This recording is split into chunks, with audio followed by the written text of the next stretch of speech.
பேரையூர்ல இருந்து திரு ஆர்.கே.வி. ராஜா கலை இலக்கிய பிரிவிலிருந்து திராவிட முன்னேற்ற கழகத்திலிருந்து அவர்களோட 50 பேர் இன்று பாரதிய ஜனதா கட்சியில் தன்னை இணைத்திருக்கிறார்கள். அவர்களுக்கு எனது மனமார்ந்த பாராட்டுகளையும் வாழ்த்துக்களையும் தெரிவித்துக் கொள்கிறேன். 234 தொகுதியிலையும் தனித்து போட்டின்னு சொல்லியிருக்காங்க. முயற்சிகள் எதுவும் எடுக்கலைன்னு சொன்னீங்க, வேற எதுவும் நடக்குதா?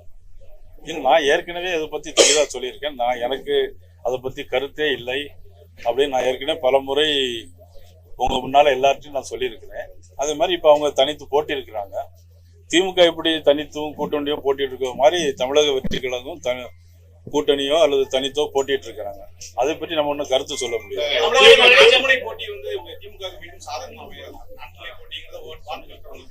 ஏன் அது எங்களுக்கு சாதகமா அமையாது? திமுக வந்து ஒரு பலமான கூட்டணி என்பது இருக்குல்ல, பலமான கூட்டணின்னு மக்களால் பேசப்படக்கூடிய கூட்டணி மக்களால் யாரும் பேசல. குறிப்பா நீங்க தான் கேக்குறீங்க, மக்கள் யாருமே பேசல. பலமான கூட்டணி அப்படின்னாக்கி எவ்வளவு பெரிய கூட்டணி இருந்தாலும் எவ்வளவு பெரிய பணபலம் இருந்தாலும் நீங்க பாத்தீங்கன்னா இந்தியாவை டாட்டாவும் பிர்லாவும் தான் ஆளணும். பணம் இருக்கிறவன்னாக்கி பணம் இன்னைக்கு திமுகவில் இருக்கு, நான் இல்லைன்னு சொல்லல. 50,000-60,000 கோடி ரூபாய் திராவிட முன்னேற்ற கழகத்துல வச்சிருக்காங்கன்னு சொல்றாங்க, நான் இல்லைன்னு சொல்லல. எல்லா இடங்களையும் பணத்தை கொண்டு வச்சிருக்காங்கன்னு சொல்லல. ஆனா மக்களுடைய மனம் எப்படி இருக்குன்னு பார்க்கணும் இல்லையா? மக்கள் இன்னைக்கு அவதிப்படுறாங்க. 5 வருஷத்துக்கு முன்னால 532 தேர்தல் வாக்குறுதி சொன்னாங்க. சொத்து வரி கூட்ட மாட்டோம்னு சொன்னாங்க. 300 மடங்கு கூட்டியிருக்காங்க. மின் கட்டணத்தை கூட்டவே மாட்டோம் அப்படின்னு சொன்னாங்க. 300 மடங்கு கூட்டியிருக்காங்க.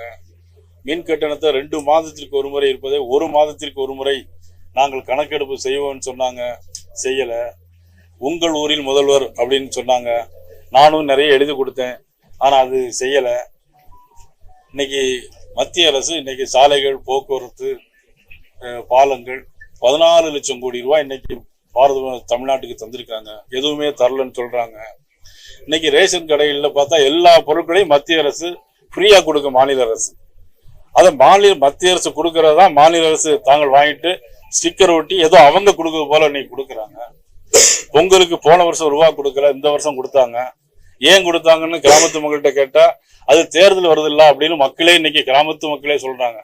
சாதாரண கிராமத்து மக்களே இன்னைக்கு சொல்றாங்க பணம் கொடுக்குறாங்க. போன வருஷம் கோடைக்கால விடுமுறை வரலையா, இந்த வருஷம் மட்டும் கோடைக்கால விடுமுறை வந்துச்சா அப்படின்னு கிராமத்து மக்கள் கேள்வி கேட்காங்க.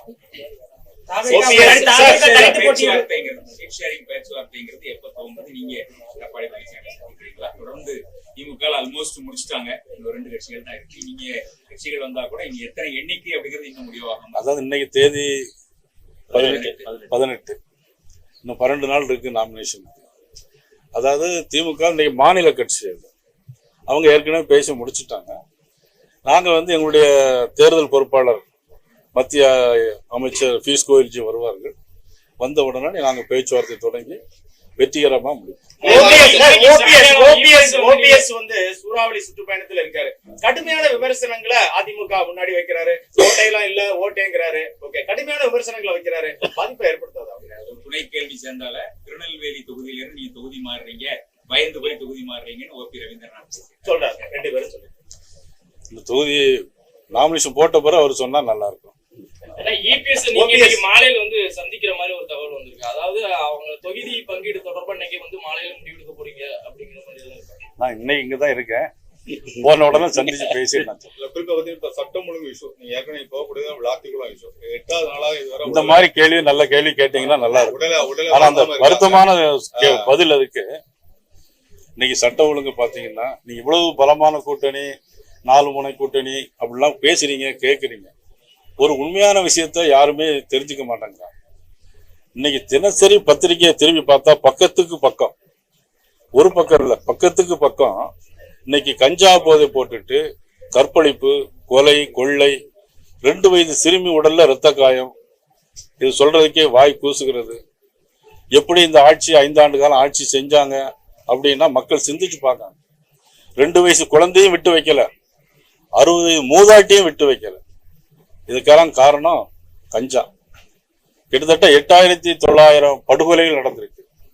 1977 பெண்களுக்கு எதிராக, இதுல 8900ல 1977 கொலைகள் பெண்களுக்கு எதிராக. அதுலயும் 387 பேர் குழந்தைகளுக்கு எதிரான எல்லாமே காரணம் கஞ்சா. 22 லட்சம் கிலோ கஞ்சா பிடிச்சிருக்கிறாங்க. 22 லட்சம் கிலோ கஞ்சா பிடிச்சிருக்காங்க இந்த 5 ஆண்டுல. இந்த ஆட்சி கூட்டணி பலம் அதெல்லாம் சொல்றீங்களே, மக்கள் சிந்திக்க மாட்டாங்களா? இதை பார்த்து ஏன் அப்படின்னு இப்படி நடக்குதுன்னு கேட்க மாட்டாங்களா? மக்களுக்கு உணர்வு இல்லைன்னு நினைக்கிறாங்களா? இதையெல்லாம் பார்த்துட்டு தொடர்ந்து இன்னும் 5 வருஷம் ஆளணும்னா அவங்களுக்கும் ஆசை இருக்கா? அப்படிதான் எங்களுடைய கேள்வி.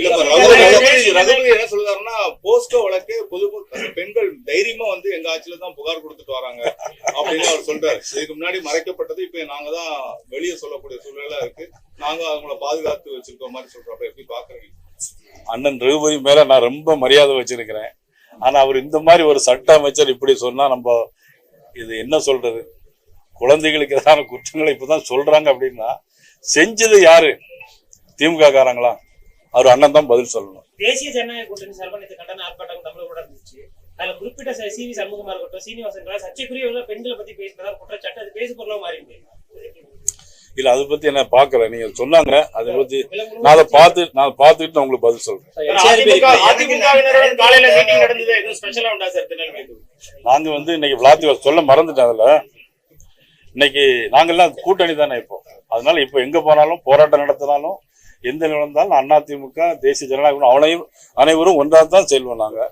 அதுல இன்னைக்கு விளாத்திகுளத்தில் நடந்த சம்பவம், +2 படிக்கக்கூடிய மாணவி.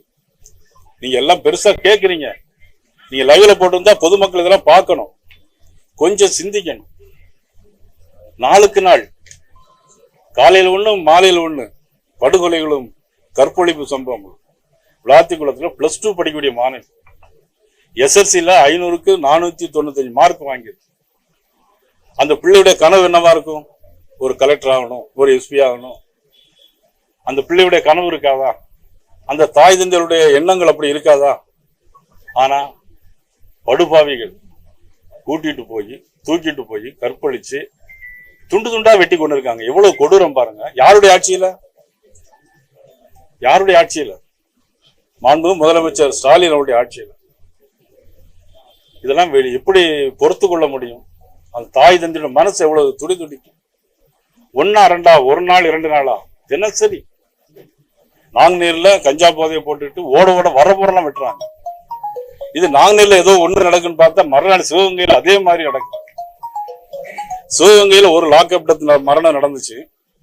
குய்யோ முய்யோன்னு கத்துனாங்க, தமிழ்நாடு முழுவதும் ஆர்ப்பாட்டம் வச்சாங்க.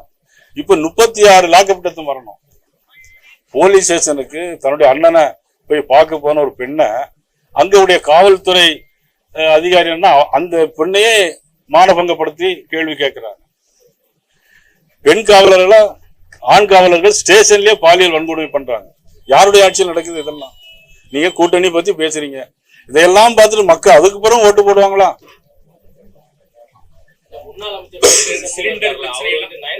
ஆல்வின் எல்லாம் பெரிய லெவல்ல போயிட்டு இருக்கு. நிறைய ஹோட்டல்களை தொடர்ந்து மூடக்கூடிய, சாதாரண ஹோட்டல்கள் மூடக்கூடிய. நான் அன்னைக்கு சொன்னேன், எல்லாரும் எனக்கு போன் பண்ணிட்டே இருக்காங்க.